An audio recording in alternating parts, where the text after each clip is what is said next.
Good afternoon and welcome to Midday Prime. I'm Amritpal Singh. Over the next 1 hour, we bring you all the stories and updates from India and from around the world. We update you about the happenings in the world of business and sports, and we'll get you some interesting stories that are making the headlines. Well, elections are taking place in 4 states and 1 union territory. Assam goes for the final phase of 4 polls on 40 seats, while Bengal is going for its 3rd phase of polls. There's single-phase polling happening in Tamil Nadu, Kerala and the Union Territory of Puducherry. We'll connect to our reporters, bring you the ground situation from there, how the polling is progressing. Also, the talks between India and Russia. The Russian foreign minister is visiting India. Also, the US President's special envoy for climate, John Kerry, is in India. He held talks with the environment minister. What transpired there? We'll bring you that and much more. But first up, the big news of this hour. External Affairs Minister Dr. S. Jaishankar holds delegation-level talks with Russian Foreign Minister Sergei Lavrov. A visit aimed at preparing grounds of annual India-Russia summit. Meanwhile, Union Minister Prakash Javadekar meets John Kerry. The US special envoy for climate change discusses ways to deal with the climate crisis. Polling underway for the single-phase assembly elections in Tamil Nadu, Kerala and Puducherry, and the 3rd phase of Assam and Bengal polls. Puducherry and all 4 states report encouraging voting trends. Campaigning underway for the 4th phase of Bengal elections. Prime Minister holds public rally in Cooch Behar. President Ram Nath Kovind appoints Supreme Court Judge Justice N.V. Ramanna as the next Chief Justice of India.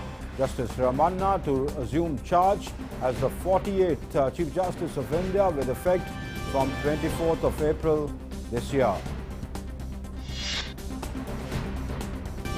The Delhi government announces night curfew from 10 p.m. to 5 a.m. till the 30th of April amid resurgence of cases. The curfew comes into effect from tonight. Meanwhile, the centre rushes 50 high-level public health teams to Maharashtra, Chhattisgarh and Punjab for COVID-19 control and containment measures. Union Health Minister to meet CMS of 11 worst affected states today. Mega awareness drive being launched today to drive home the message of masking up, hand washing and social distancing to tackle COVID-19. More than 43 lakh doses administered yesterday. Cumulative vaccination coverage exceeds 8 crore mark. Total COVID-19 tests conducted surpass 25 crores.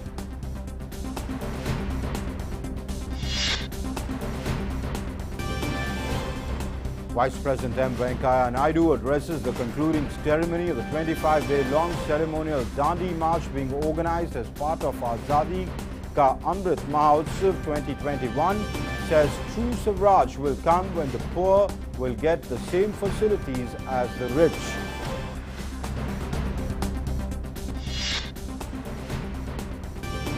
United States and Iran to hold indirect talks in Vienna as part of a wider effort to revive the nuclear deal between Tehran and global powers.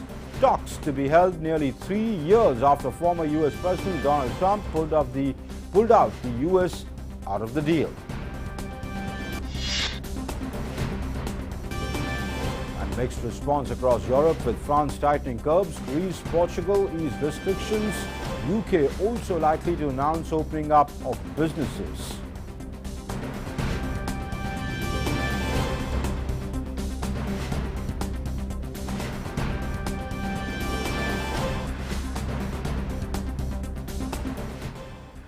And let's start the show with the big news we're tracking at this hour.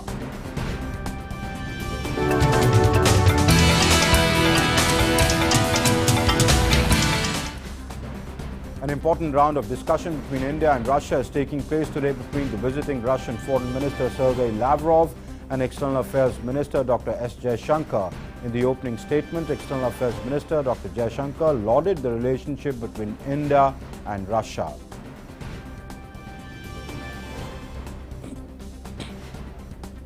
The COVID pandemic, I'm very glad to see we've actually sustained our contacts in this period.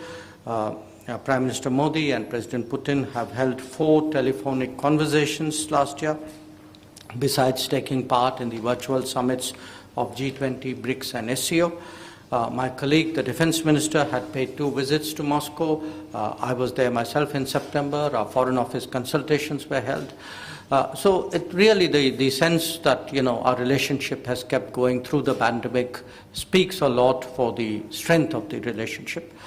As I said, we are cooperating today very closely in multilateral forums, especially now in the UN Security Council, but also in the SCO, BRICS, G20 and RIC. And the Minister of Foreign Affairs of the Russian Federation, Sergei Lavrov, said in the opening statement that bilateral political dialogue is at our sustainable highest, even amid stringent epidemiological restrictions, that he looks forward to new opportunities with India taking up a new duty as the non-permanent member of the United Nations Security Council. Наши страны связывают отношения особо привилегированного стратегического партнерства. В их основе лежит многолетняя дружба наших народов, близость позиций по актуальным международным проблемам. Двусторонний политический диалог, как вы только что сказали, находится на стабильно высоком уровне, даже в условиях серьезных эпидемиологических ограничений. Конечно же, дополнительные возможности для нашего сотрудничества открывает председательство Индии в БРИКС в этом году и участие в работе Совета Безопасности в качестве непостоянного члена. And the U.S. climate envoy John Kerry, who's on an Asia visit, has arrived in New Delhi after visiting UAE. He held talks with Environment Minister Prakash Javadekar. Both leaders discussed climate, finance, joint research and collaboration, among other issues. In a tweet, Minister Javadekar said, and I quote him, had an engaging and fruitful discussion with Mr. John Kerry, Special Presidential Envoy for Climate. We discussed a range of issues including climate finance, joint research and collaboration, etc. It's noteworthy that the US President Joe Biden will hold a virtual Leaders Summit on climate on the April 22nd and 23rd with 40 world leaders, including Prime Minister Modi. Before that, the summit, Kerry's visit to Asia assumed special significance.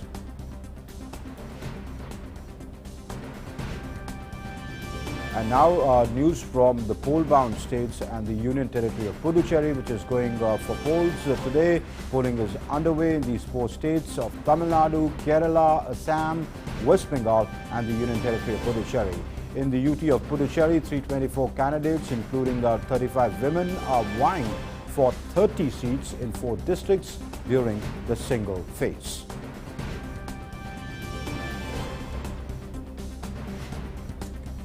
In Kerala, 957 candidates, including 123 women, are vying for the 140 assembly seats spread over 14 districts during the single phase. Lok Sabha by-polls are also being conducted for Malappuram seat in Kerala. And my colleague Ravi Dhiman joins us from Kochi.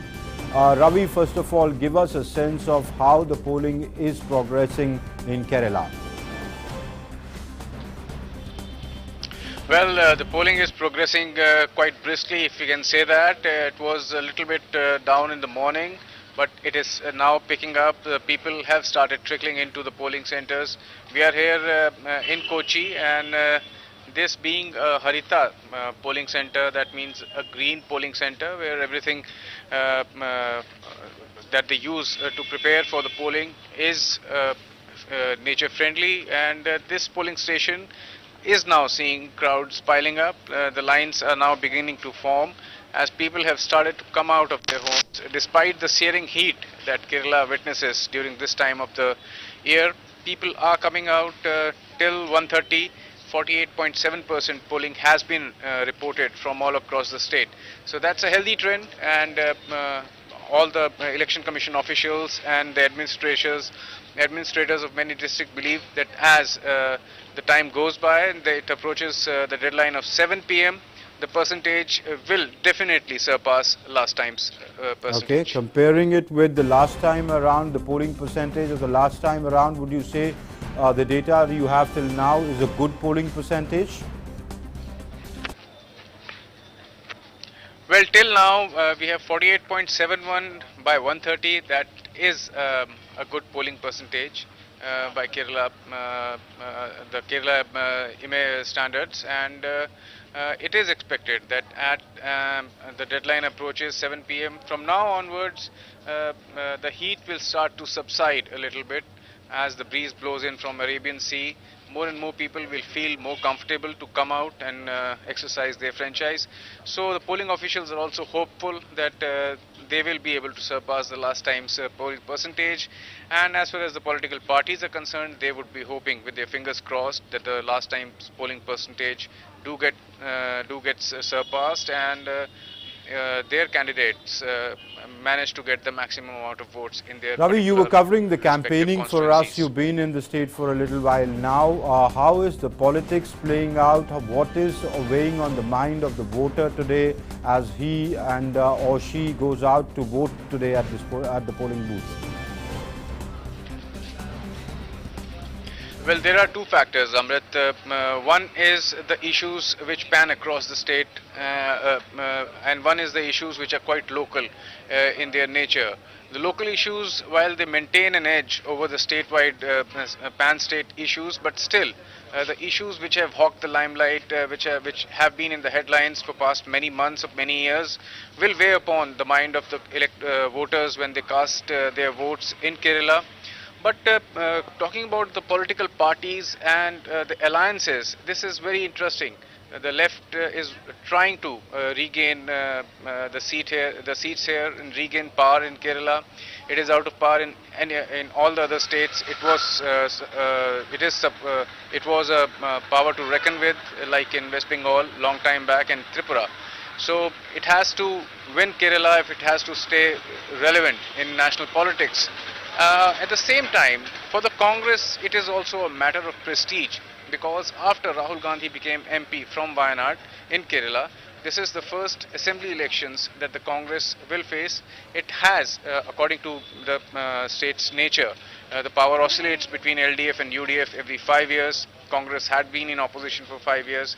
So Congress leaders are maintaining that the anti-incumbency factor will also help them. But at the same time, the pressure is also on the Congress and the UDF. They have to win it for these two reasons. The anti-incumbency must be on their side, and plus, after Rahul Gandhi became MP, this is the first assembly elections. He has been campaigning quite vociferously all across the state in the past few days in Kerala. And even for the NDA, this is an important election, because in the last election, BJP won a single seat in Nemam, and it heralded a new era in Kerala politics as the BJP opens its account in Kerala Assembly. Now the party wants to increase the tally. It might increase the tally, it might not increase the tally, but one thing is sure, that the way the BJP leaders and the NDA leaders have campaigned, they will manage to garner some votes in almost majority of the constituencies in Kerala, and that percentage of votes will decide which way the pendulum will swing in Kerala. Will it swing the red way, or will it swing the Congress way? It will be very interesting to watch. The most interesting results, I believe, of these assembly elections, Kerala will have one of the most interesting results when the results are announced. All right, Ravi, we'll leave it there. We'll keep coming back to you throughout the day. You keep tracking how the polling is going on there. Many thanks for joining us for the moment. And in the state of Tamil Nadu, total of 3,998 candidates, including 411 women, are vying for 234 assembly seats spread over 37 districts during the single phase. Lok Sabha by-polls are also being conducted for Kanyakumari seat in Tamil Nadu.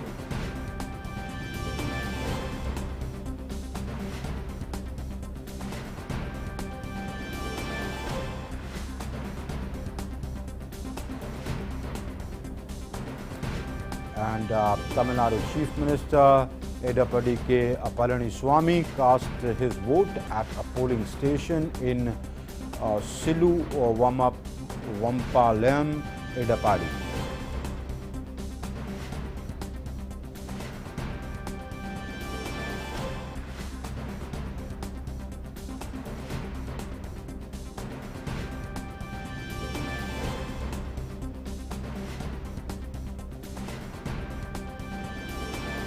And my colleague Philip Matthews joining us from Edapadi Salim. Philip, give us a sense of how the polling is progressing, first of all, where you are in Edapadi and also across the state. Philip, can you hear me? All right, these are visuals that we see from the polling booths in Edapadi, where the Chief Minister cast his vote a little while back.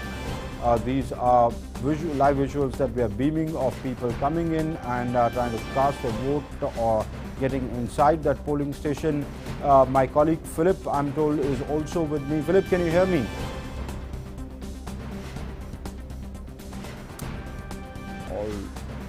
Philip, can you hear me?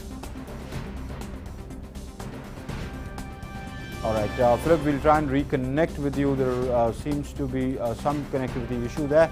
We'll try and reconnect with my colleague Philip. But moving on to Assam now, in the third and final phase of Assam's polling, 337 candidates, including 25 women, are in fray for 40 assembly constituencies spread over 12 districts. And my colleague Vishal Baristo joins us from Kokrajhar. Vishal, first of all, show us behind you what's happening, how the polling is taking place. Give us a sense of the polling at Kokrajhar and in the rest of the state, please. Well, a very good afternoon to you, Amrit. Yes, I will ask my cameraman first to show you how polling is progressing. There you see I am here at Kokrajhar's Government Girls' School, and there you see this is all women polling station, which means that it is manned by the ladies, and they are all wearing pink. I showed our viewers in the morning, and that signifies the power, women empowerment. Now, when we talk about Kokrajhar, first of all, let me tell you about the polling percentage. It's been 53.20 till 1:30, so that's a pretty decent figure, but still way too far from the 80% of the first two rounds that we have had in Assam. So still polling is progressing. But when we talk about Kokrajhar, it falls under the Bodo region. Now here two regional parties, one allied with the Congress, the BDF and the other BPF rather, and the other one UPPL is with the BJP. The Prime Minister also held a rally here. And in the rally, he reminded people of the Bodo Accord that his government signed with the people of this place last year. And he also told people how things have changed here. And there have not been any incidents of violence, because the Bodoland was known for its incidences of insurgency, arms, violence, and all kinds of stuff. But this time, after the agreement was signed between the union government and the people of Bodoland, it's been quite a peaceful place, and it is called, the Kokrajhar is being renamed as a City of Peace. Now that's been rechristened City of Peace. And this region also shares border with Bhutan, and there are 89 polling stations dotted along the international border, where all necessary arrangements have been made, and you have armed police also there at every police station, armed police pickets overviewing the law and order situation there. So far it's been a very peaceful polling, because I have been here for quite some time. I was there in the second round as well, though I was when the polling was taking place for the second phase. I was here in Kokrajhar and covering the Prime Minister's rally. So by and large it's been a peaceful polling so far, but we are expecting more and more people to come. Remember, we have to achieve that target of 80%, so 53.20 till 1:30, and we are hoping for the best. Amrit? Vishal, give us a sense of how COVID protocols are being followed, because I see the queue that I see behind you, people are standing pretty close. The visuals that you've sent to us, not many people are wearing masks. Give us a sense of how the Election Commission and the election officials of the state are ensuring that COVID protocols are being followed. Well, very pertinent question, Amrit, because the political leaders have been trying to woo to the voters, and they've been time and again saying, the health minister of Assam went on record saying that there is no COVID here, and why should we threaten people, or why should there be any sense of insecurity or unsafety, because Bihu is around the corner, so it's time for rejoicing for the people of Assam, and we should surely be rejoicing because they claim that BJP along with its ally would be forming a 2/3 majority government in the state. Well, I would like my cameraman to show you. Now these medical staff have been deployed. They are having masks, they are having sanitizer, and they are also armed with the thermal scanner, and they are asking people to put on the mask. If they are not having mask, then they should take on the mask. And there you see the nurse, she gave a mask to the voter there, and every person is being given a one hand glove, so that when he casts his vote, he does not directly touch the EVM, and there is no physical touch. So they are trying the level best, their level best. The administration has been very vocal about social distancing. In the morning we saw people maintaining social distancing, but as you know that every place has its peculiarity, and here in Assam people are not really bothered about mask. Even my camera team who's standing before me, they are not putting on a mask, and they say that there is no COVID because people are all having fun. So tell your cameraman, Vishal, tell your cameraman to wear the mask. If we do not wear masks and spread that message, I'm standing in the studio, I'm not wearing a mask, but I'm standing in a secure environment, in a sanitized environment where I am alone in the studio, but you know, when I move out of the studio, I do wear a mask in the newsroom. So tell your camera people and tell whoever you meet to wear masks. But before I let you go, let's talk about the political climate of the state of Assam, not just Kokrajhar where you are. The BJP has been in power. It's trying to make a comeback. The Congress is trying to revive the legacy of Tarun Gogoi. Give us the sense of how politics is playing out in the state.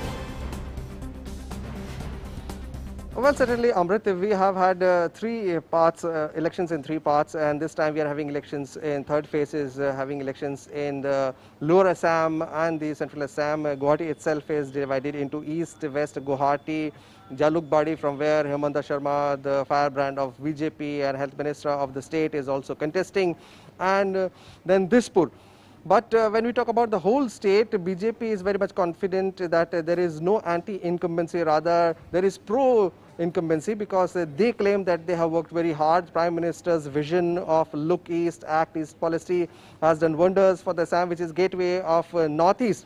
And they have been able to deliver to the promises about the flood control to a great extent. And if they are given another 5 term, which they are very optimistic about, they would solve this problem permanently. Then they have also solved the insurgency problem in the Bodoland. Also, they claim that they have had a very good fight with COVID, and that is why the health minister went on record saying that we are going to celebrate Bihu festival without mask, and there is no coronavirus here, and that is all because of the good governance and timely action taken by the government of Mr. Sonobal. So they are very much optimistic, while Congress is trying very hard to make dent, especially to make an impact in the lower Assam region. And they have had a tie-up with Badruddin Ajmal. Now, Badruddin Ajmal is quite a paradox for Congress party, because it was same Badruddin Ajmal for whom Tarun Gogoi used to say, who is Badruddin Ajmal? He never liked this man. But now, because of political compulsion, Congress had to shake hands with Badruddin Ajmal, and they are hoping that Badruddin Ajmal's vote bank of a particular community might help them. And it was quite a different picture when Tarun Gogoi's son shook hands and it went viral, and BJP made all fun. Right. And in fact, in every meetings we have had here, starting from the Prime Minister to the Home Minister Amit Shah, BJP leaders have been making this a big issue, that this was same Badruddin Ajmal who was never accepted by Tarun Gogoi, the tallest Assamese. And now Gaurav Gogoi shakes hands with him. Yes, absolutely. Vishal, we'll have to leave it there. Many thanks for joining us. You keep an eye out on the polling as it progresses through the day. We'll keep coming back to you through the day. Many thanks for joining us for the moment. And let's talk about West Bengal now. 205 candidates, including 13 women, are vying for the 31 seats in 3 districts during the third phase. The state is witnessing 8-phase election. This is the third phase that Bengal is going for election on 31 seats. And meanwhile, campaigning for the next phase of assembly elections in West Bengal reaches its feverish pitch. Leaders and star campaigners from various political parties are holding rallies to garner support in favor of their candidates. Prime Minister Narendra Modi addressed an election rally in Cooch Behar today in West Bengal. And my colleague Rama Tyagi joins us from Beruipur in Bengal. Rama, first of all, tell us how, Rama, can you hear me?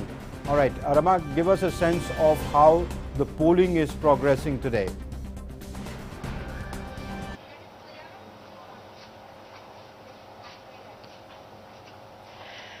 Amrit, okay, Amrit, if we talk about the poll percentage, what we got from Election Commission side, the total poll percentage is as of now around 55%, and early in the morning it was a huge crowd over here. We have seen long queues of people. They are coming out of their houses to cast their vote, and still this time if I talk about weather, it's a quite hot and humid day this time we are observing, but still people are coming, although the pace is a little bit slow now. You can see, if I ask my camera person Ayub Khan to show you the enthusiasm of voter, they are still in lines, and they are following all the COVID protocols. They are masked, and they are using gloves also, and Election Commission has done all the arrangements to make them follow COVID protocol. You can see those officials, they are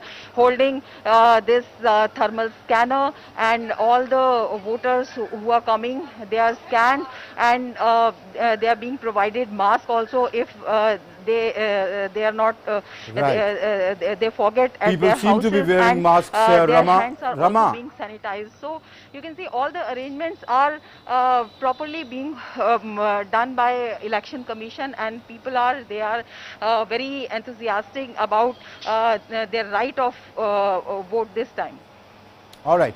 Rama, you know, out of these 31 seats that go to polls, if we look at the last time around, I think a majority of them, if I'm not wrong, correct me if I am wrong on that, 29 were won by the TMC. What do you see and read on the ground this time around on these 31 seats going to polls today? The fight obviously seems to be between the BJP and the TMC. The BJP clearly replacing the left, but the left would still be a factor in terms of influencing the final outcome of which way the vote goes. Asking about the fight. Fight is very interesting this time, because on all 31 seats, this is observed at the western of TMC after 2011. Before that, left and Congress had stronghold of this whole area, but now TMC, we can say that this is the bastion of TMC. But after 2019, BJP is also hopeful. The way BJP gained in all right, Rama, I'm going to stop you for a moment. There's breaking news coming in. Rama, I'm going to stop you for a moment. Let's go over live to Jawaharlal Nehru Bhavan in New Delhi, where Foreign Affairs Minister of Russia and External Affairs Minister are addressing a press conference. At the conclusion of my talks today with my Russian counterpart, Foreign Minister Sergei Lavrov. Of course, none of you would be surprised to learn that the discussions were very warm, they were comprehensive, they were very productive. Now, time-tested is a frequently used and clearly justified description of India-US relations. Though the world has changed in the last 7 decades and there have been different governments at both ends, our ties, I'm sure Minister Lavrov would agree, have remained uniquely strong and steady.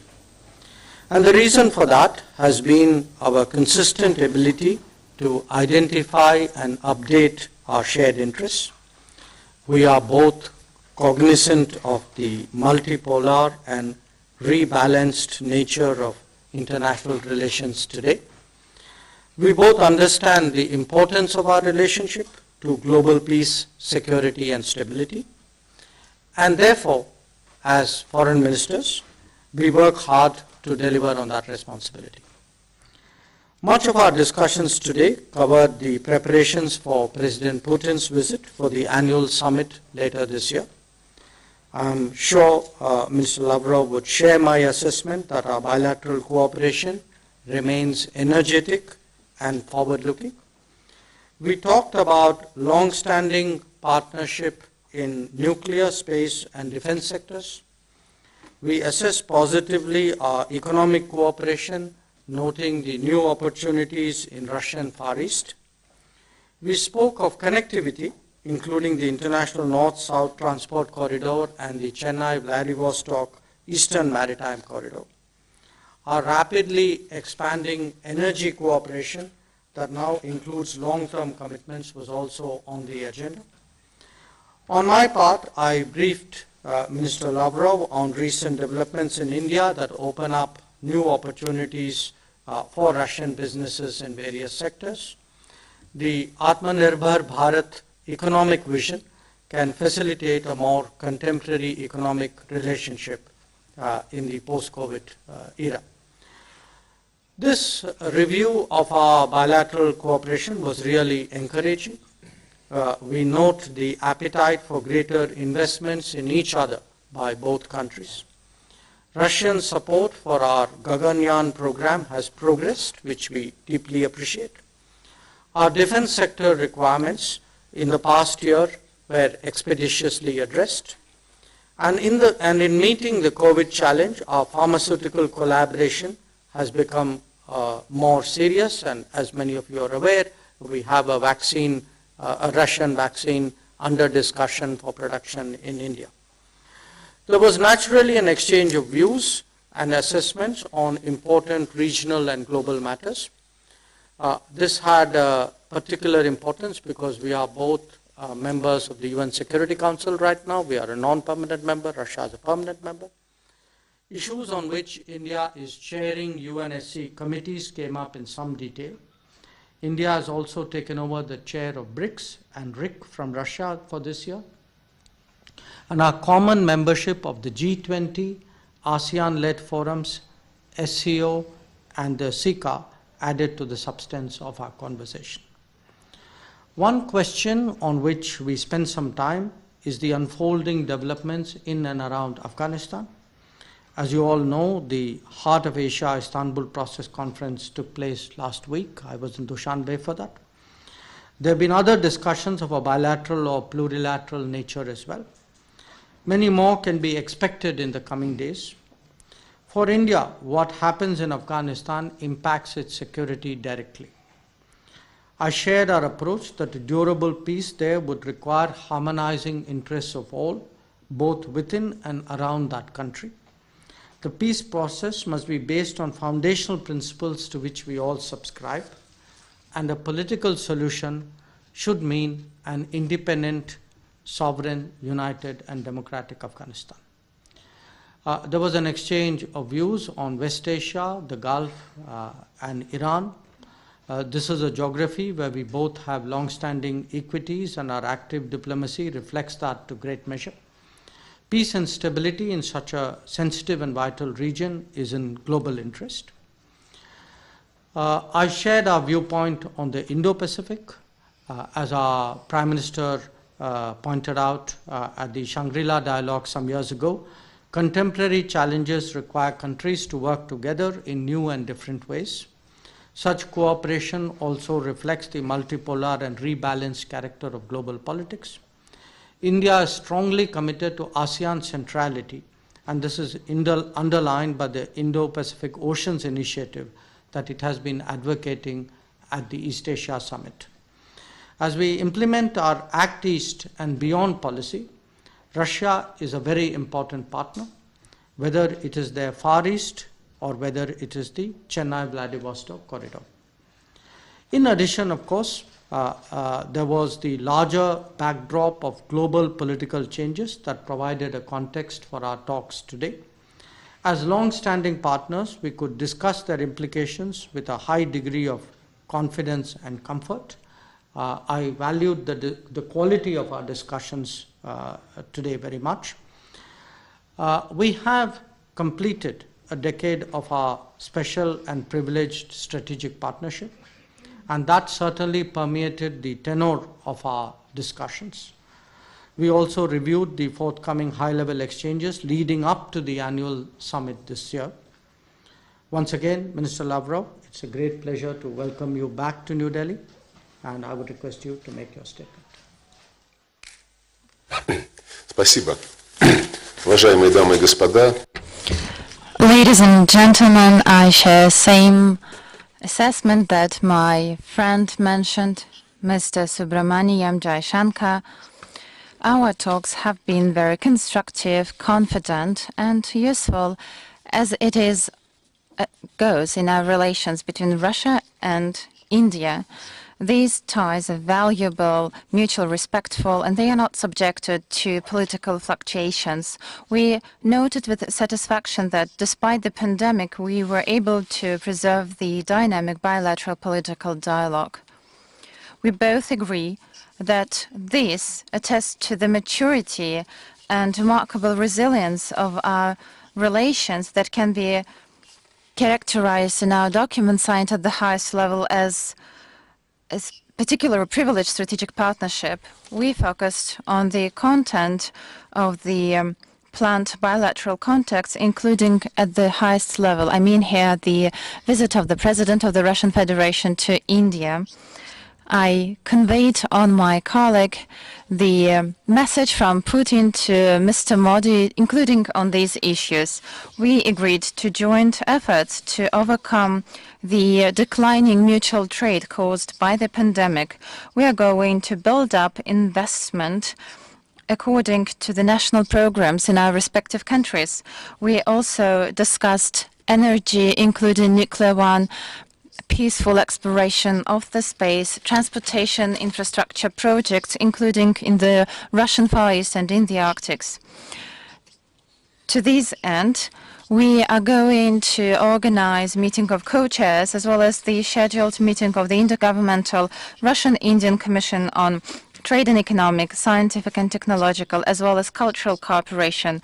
We agreed that we need to galvanize work on the renewed intergovernmental agreement on mutual security of investment, as well as increasing the share of national currency in respectful settlements. Working on the trade and economic interaction with New Delhi is one of the priorities of the Eurasian Economic Union.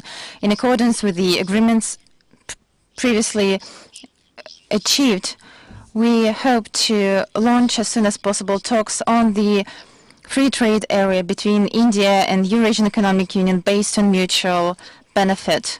We discussed bilateral military cooperation, including state-of-the-art weapons manufacturing. In this strategically important area, Russia is a major foreign contractor for New Delhi. We are the only partner that indeed transfers to India cutting-edge military technologies. I'm sure that the deepening of the Russian-Indian military cooperation serves national interests of both countries. At the same time, we respect the right of our Indian friends to diversify its ties in this area.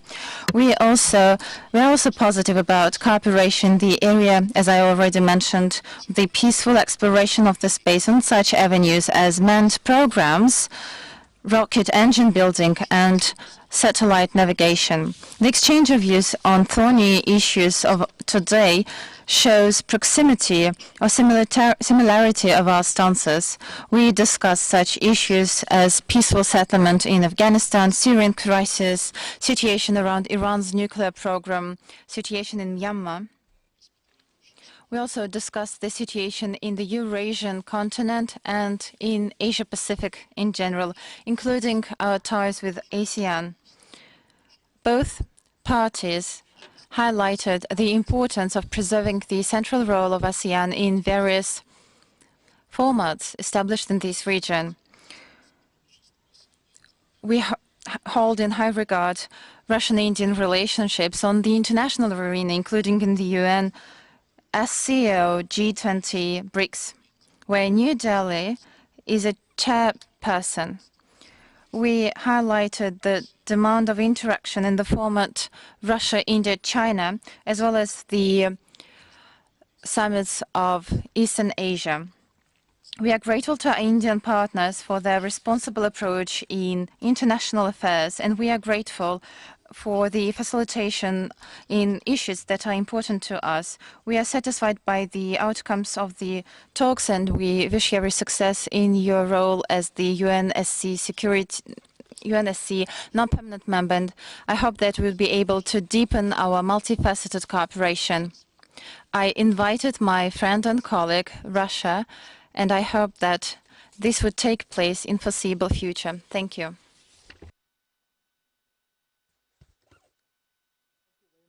Excellency.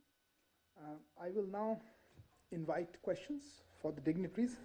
Unfortunately, I know there's a lot of interest, but given the time constraints, we will be limiting to 2 questions from the Indian media and 2 from the Russian media. From the first question, perhaps Rezaul Hassan Laskar from the HT. My question is for the Russian Foreign Minister. Good afternoon, Rezaul Hassan from the Hindustan Times. In recent years, there's been growing, Minister here, sorry. In recent years and in recent times, there's been growing political trust and military cooperation between China and Russia. And this has led to some speculation in some quarters about a possibility of a China-Russia military alliance. Does the Foreign Minister think that the 2 countries are heading in that direction? Нет, и об этом мы не только говорим, но это зафиксировано. We have fixed that in our bilateral relations adopted at the highest level in the course of the Russia-China summits, where we said that our relations are at their highest in the history. But these relations do not pursue a goal of establishing a military alliance. By the way, we've heard speculations about pro-military alliances not only regarding Russia-China relations. We also heard about such alliances allegedly being promoted such as Middle East NATO, and we also heard about Asian NATO. Today we exchanged views on this, and our Indian friends have the same position as we. We believe that this is counterproductive. We are interested in inclusive cooperation that is for something, not against somebody. Next question to Russian journalist Igor Zhdanov from Russia Today. There you are.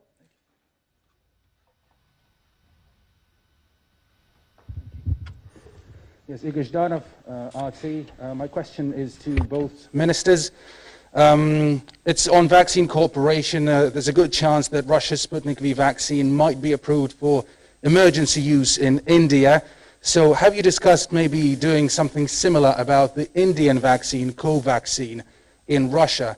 And on the back of this, maybe a quick comment, if I may, from the Russian Foreign Minister, Sergei Lavrov, on current affairs. I will switch to Russian on that. Sergei Viktorovich, как бы вы прокомментировали последнее заявление украинских чиновников? How would you comment on the latest statements of highly placed Ukrainian officials and military personnel regarding Russia as the main aggressor in the Donbas conflict? How big is the risk of the Donbas conflict turning into an active phase? As for the vaccine, you are right in stating that we have tight cooperation with our Indian friends on this issue. The Russian Fund of Direct Investment signed contracts with several Indian contractors to manufacture Sputnik V vaccine, about 750 million doses. And this becomes possible because of the manufacturing capacity in India. I do not exclude that further cooperation also would cover the manufacturing of the vaccine, of the Indian vaccine in Russia. I guess that the experts are supposed to discuss this and to assess the efficiency of such a cooperation. As for the statement of the Ukrainian government, there have been a lot of analytical articles. We are concerned by this. We told these our European colleagues as well. We are hopeful that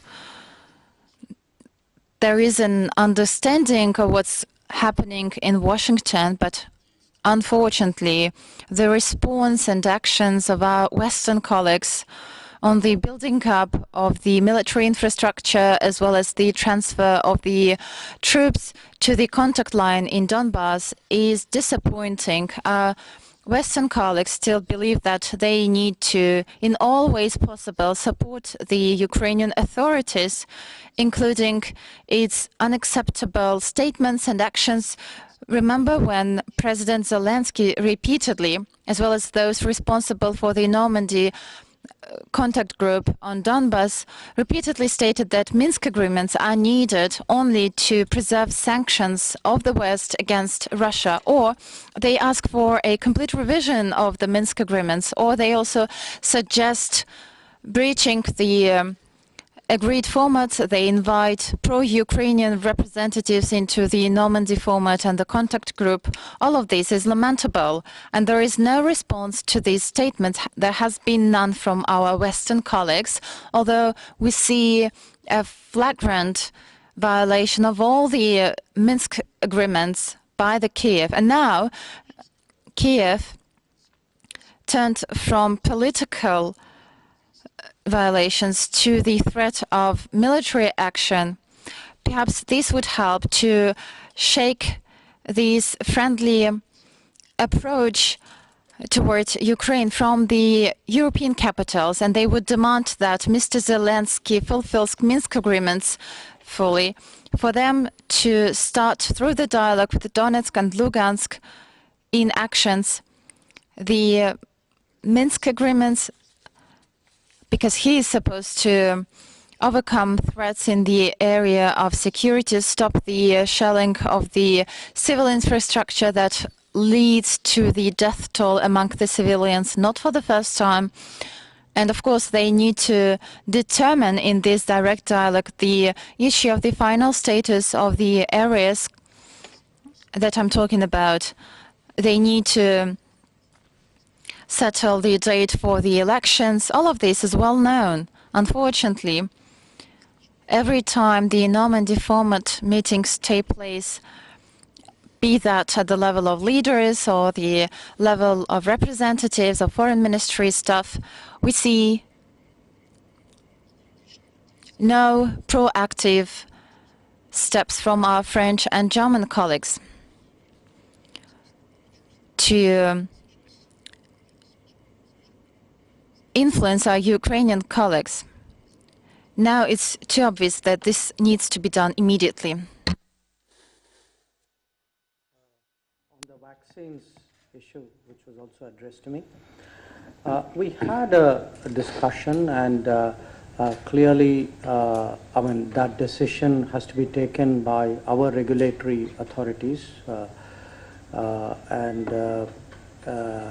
mean, for us, were those vaccines to be made in India, it would be one more affirmation of the importance of made in India and our own vaccine capacities. But on your other question of Covaxin, yeah, I think if my memory serves me right, so far we have sent Covaxin perhaps to 3 or 4 countries abroad. And we would certainly like to promote both made in India and invented in India. So it is something I'm sure in due course we would address. On that note, I should also share with you that in our discussions on the economic and business opportunities between India and Russia, I drew to Minister Lavrov's attention the fact that we have a very ambitious program called Production-Linked Incentives to expand manufacturing in India in 13 designated sectors. We believe that this would be a good opportunity for Russian businesses to look at partnerships in India, because one thing is very clear, that in the post-COVID world, all of us are going to be very sensitive about our supply chains. All of us would like to be much more secure about, whether it is food, whether it is health, or whether it is actually the requirements of our daily economy. So in all of this, I do see an opportunity, a new opportunity today for India-Russia economic collaboration. Thank you. The next question from the Indian side, Pranay Upadhyay from ABP News. My question is to Russian Foreign Minister Lavrov. Sir, this side. So since Moscow is taking a lead in the peace process of Afghanistan, what is your view about any future power sharing agreement where Taliban gets a greater role? Do you think that this would stabilize the situation in Afghanistan, and more so, being a major power in the region, is Russia inclined towards taking a role of responsibility in being a net security provider in the situation? Also, since Russia is actively involved in this region, and since you had a discussion with the Indian Foreign Minister, what are the areas of cooperation you have identified, both of you have identified, as far as India-Russia cooperation in Afghanistan is concerned?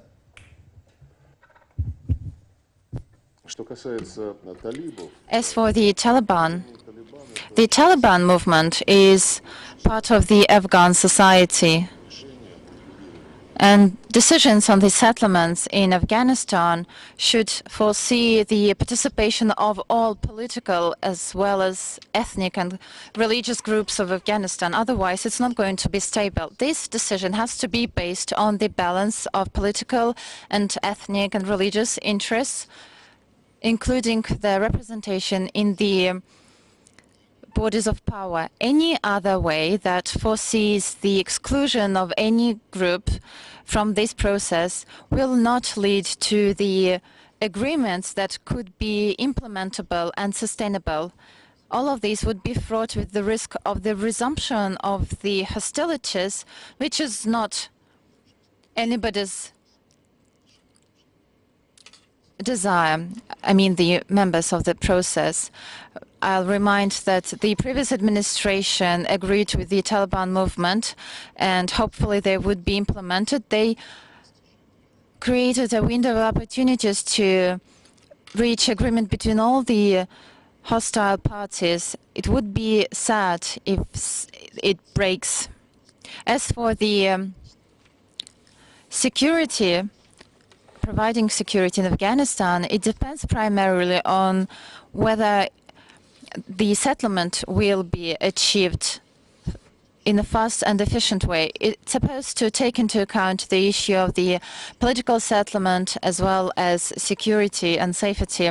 For many years, we've been doing a lot to strengthen the potential of the Afghan security forces, the army. We train them, we send them military purpose production, sometimes free, sometimes on easy conditions. And when Afghanistan reconciles, when the settlement of all political issues happens, the international community will be able to be more active in assisting with the strengthening of the Afghanistanis security forces. We should also take into account the regional context. We would welcome, along with the domestic settlement of Afghanistan, we would welcome the consultations and talks on how to reinforce such agreements with the confidence-building measures, strengthening of security, with the involvement of the neighbors of Afghanistan. We have similar positions with India. We always say that neighbors and all powerful actors in the region should set up conditions for the Afghanistani population to agree domestically. And as for the involvement of external actors, the best way here is to advocate the Moscow format. We brought together several times the participants of the format. These are not only neighbors of Afghanistan, but all Central Asia countries, India, Pakistan, China, Iran, the USA, and the Russian Federation.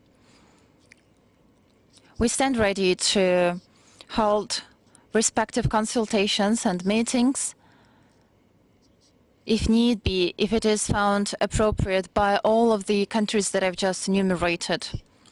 I hope that this would give an impetus to the Afghani talks that started in the capital of Qatar, Doha, but it was faced by grave problems and was suspended. I'll remind that there is a number of factors that we need to sort out to understand how to further settle the conflict in terms of our external contribution in setting up all the necessary conditions. We agreed with Mr.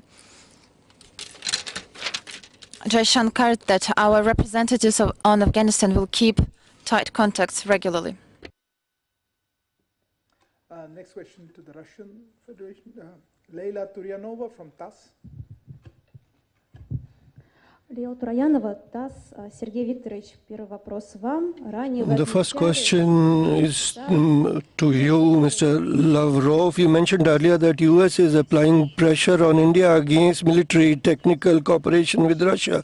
Did this make the implementation of the existing agreements and the process of negotiations on new contracts more difficult?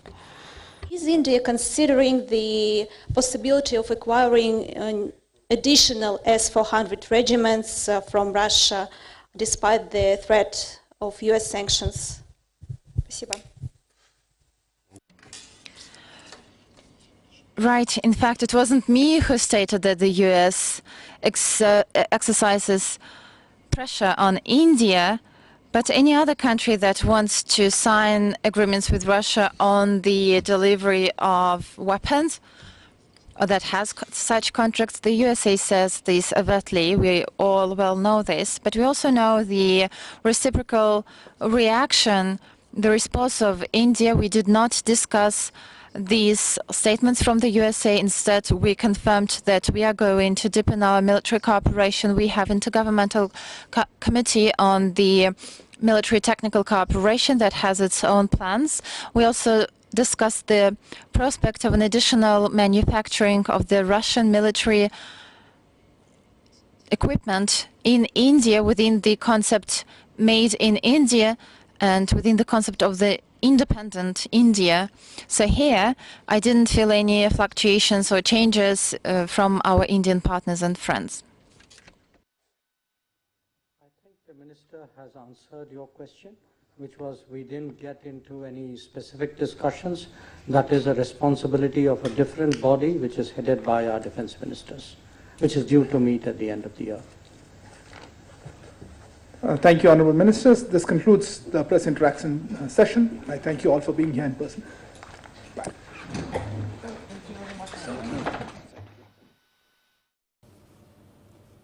So that was External Affairs Minister Dr. S. Jaishankar and the Foreign Minister of the Russian Federation, Sergei Lavrov, addressing a very important press conference outlining what really transpired between the talks between the visiting Foreign Minister of Russia and the Indian Foreign Minister. Essentially, the points that they made, Dr. Jaishankar saying, calling the talks very warm and comprehensive. Sergei Lavrov calling them constructive talks.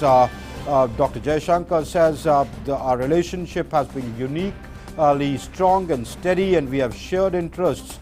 It is a multipolar, rebalanced world where relationships are rebalanced. Sergei Lavrov says he understands India's position to diversify its arsenal, but remains an important defense and a military partner of India. The two sides said that they discussed energy cooperation, especially in the area of nuclear energy, defense cooperation, economic partnership, especially in Far East Russia, connectivity, and the opportunities for Russian businesses in India, given the economic mission of Atmanirbhar Bharat, and also the Made in India program. India thanked Russia for its support for the Gaganyaan mission. He said Russia is an important partner as far as our defense sector requirements are concerned. This is what the External Affairs Minister said. Both sides talked about how during the pandemic their cooperation was there. The approvals for the Russian made Sputnik vaccines, emergency approval process, which is currently on, and the production of Sputnik in India. Both sides reiterated their commitment to working on multilateral fora, especially cooperation at the United Nations Security Council, of which India is a non-permanent member of. Talked about cooperation at G20, ASEAN-led forums, and SICA. Afghanistan was discussed in detail by both sides. where India reiterated that the political solution to Afghanistan should be in the context of an independent and sovereign Afghanistan.